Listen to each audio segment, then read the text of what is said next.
Climate change is a big problem. Land clearing, intensive farming, burning fossil fuels like oil, natural gas and coal. These human activities all produce greenhouse gases. We need to slow down and reverse global warming. And it's gases like carbon dioxide or CO2 that we need to reduce.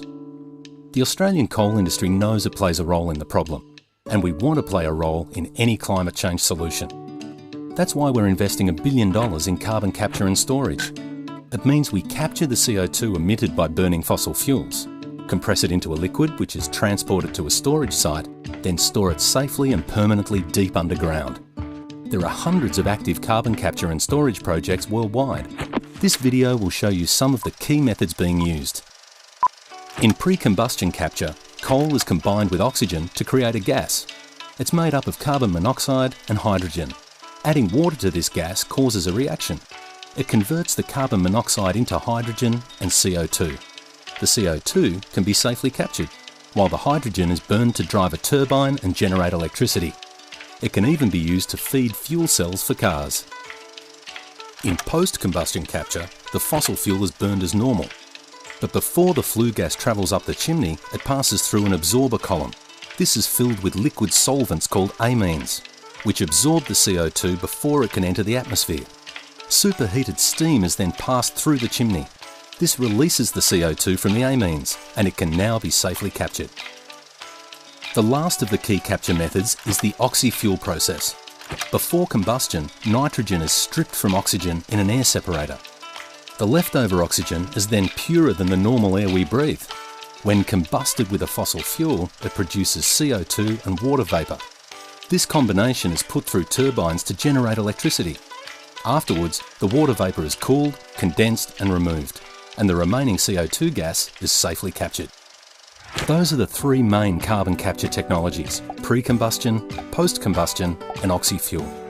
The captured CO2 is what scientists classify as inert, meaning it's like many naturally occurring gases, very stable. After the CO2 is captured, it's compressed at high pressure. This turns it into a liquid. Once in this state, the liquid is transferred to a suitable storage site. If it's close by, trucks are used. If it's further away or large volumes are being transported, we use pipelines. In the US alone, there are pipelines stretching thousands of kilometres, and they've been safely transporting CO2 for enhanced oil recovery for years. The next step is storing it safely and permanently in deep underground rock, a process known as geosequestration. Storage sites are carefully chosen. We select ones with vast stores of porous rock deep underground. This porous rock is like a sponge, filled with millions of microscopic holes. As we inject the liquid CO2 into porous rock, it spreads through the gaps and fills these holes. Directly above this porous rock is an impermeable layer. It's non-porous, meaning it has no tiny holes. It acts as a cap that the liquid CO2 can't break through, trapping the CO2 from escaping.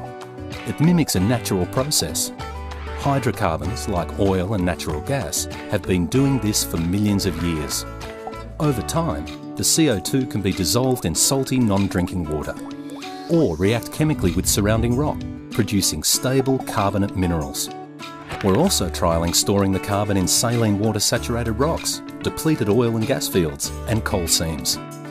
So the carbon is captured, transported and stored safely away from the Earth's delicate atmosphere.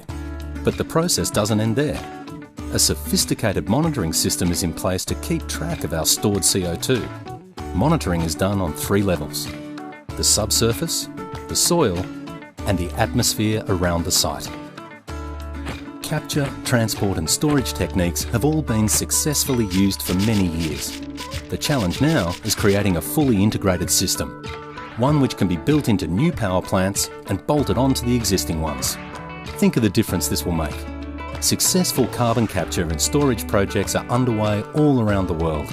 They're a critical part of any solution to climate change. You can follow their progress on